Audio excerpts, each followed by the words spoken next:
Good evening. While more privileged young people his age graduated high school, played soccer and practiced the piano, Jose dropped out of school and was the sole carer of his abusive, alcoholic father. He had lost his mother when he was only 9. Living in a rundown council flat on the wrong side of the tracks, life would have been quite a challenge. He was not a winner in the lottery of birth. Jose was charged with the premeditated murder of his father.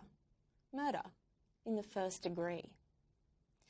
At the very young age of 18, he was tried as an adult and, in the state of New York, faced the death penalty, the electric chair, if found guilty.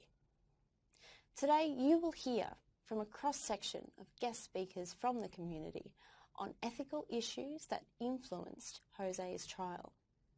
How did prejudice, bias and stereotyping of Jose based on his youth, ethnicity and poverty affect his trial? My guests today are Dexter Davis, Vesna Portos and Sharon Smith. Dexter is making a name for himself by running a soup kitchen for homeless youth.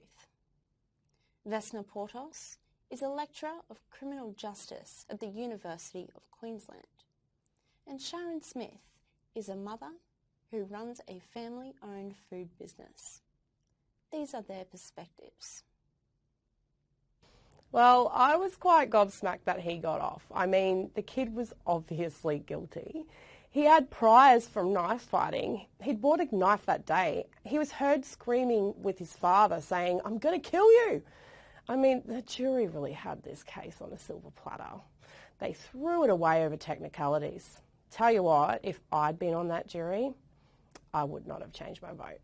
Kids like that, I see them all the time, out on the streets, up to no good, come into my shop looking to rob me or break something with their messing about. These kids get violent at the drop of a hat. Anyways, once you've had a knife pulled on you, you won't think these kids are so damn cute.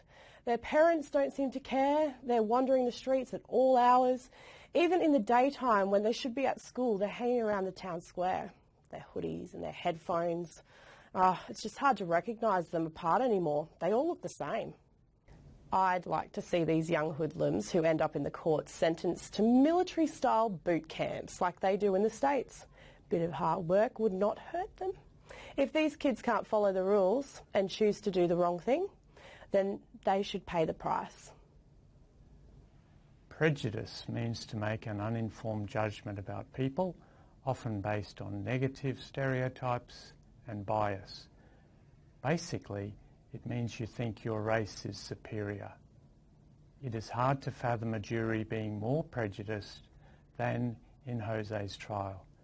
Negative assumptions were made about Jose that very nearly led to his conviction. Jose was a victim of both social and racial prejudice. Social prejudice means to negatively judge a person because of where they live, their status in society, their wealth, or their family background. Some jurors were prejudiced against Jose because he came from the poor side of town. They called him a slum kid.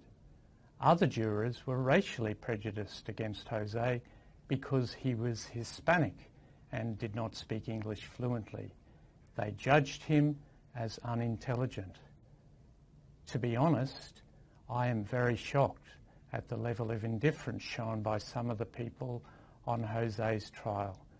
The defence lawyers, the witnesses and the jurors.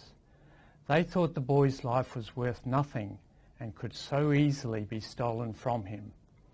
It is not a crime to be poor. The prosecution presented a really patchy case, which nonetheless led 11 of the jurors to believe that the boy was guilty. A few of them did not take much convincing, as many of them already saw him as just a slum kid from a broken home. His mother had died young, and his father beat him with his fists since the poor kid was only 5 years old. Why did they not bother to to take the time to discuss these mitigating circumstances before the first jury poll. They had already decided he was guilty. One of the main pieces of evidence against the boy was the knife. But the knife was not unusual, as was insinuated in the courtroom. The female eyewitness who claimed she saw the crime was found to need glasses. The older neighbour who rushed from his bed to see the boy flee the scene of the crime was found to walk with a cane. The lack of investigation by the defence was outrageous. Oh my God, how could they send that boy to his death without at least talking about it? The burning question as I see it, was the jury biased against Jose because he was a teenager from an ethnic minority group? People from minority racial groups are discriminated against all the time at all levels of the justice system, the police, the courts, and the prison system. Youth from ethnic minorities are often perceived to be troublemakers and potential gang members. People naturally fear them. The stats on ethnic youth crime aren't pretty.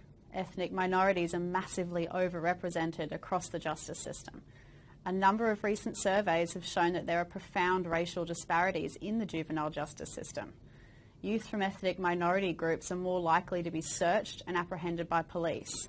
They're more likely to be put in locked facilities, to be found guilty by juries, to receive longer sentences, and on and on and on.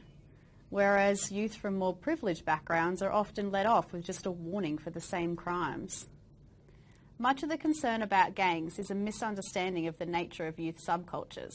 Gangs are technically defined as people who band together for the purposes of criminal activity. In the 1950s, teenagers gathered to partake in quite innocent recreational activities, such as going to the milk bar or the movies, smoking, driving around in souped-up cars, and dancing to rock and roll. While they became known as a menace to society by the older generation, the 1950s teenage subculture was mostly shaped by fashion and music rather than crime. Was Jose a gang member, as was insinuated in his trial? We know that he was from an ethnic minority group. He was 18 years old, from the poor side of town, from a single-parent household. To add to that, he was out with friends on the street at night, carrying knives and getting into trouble at a very young age.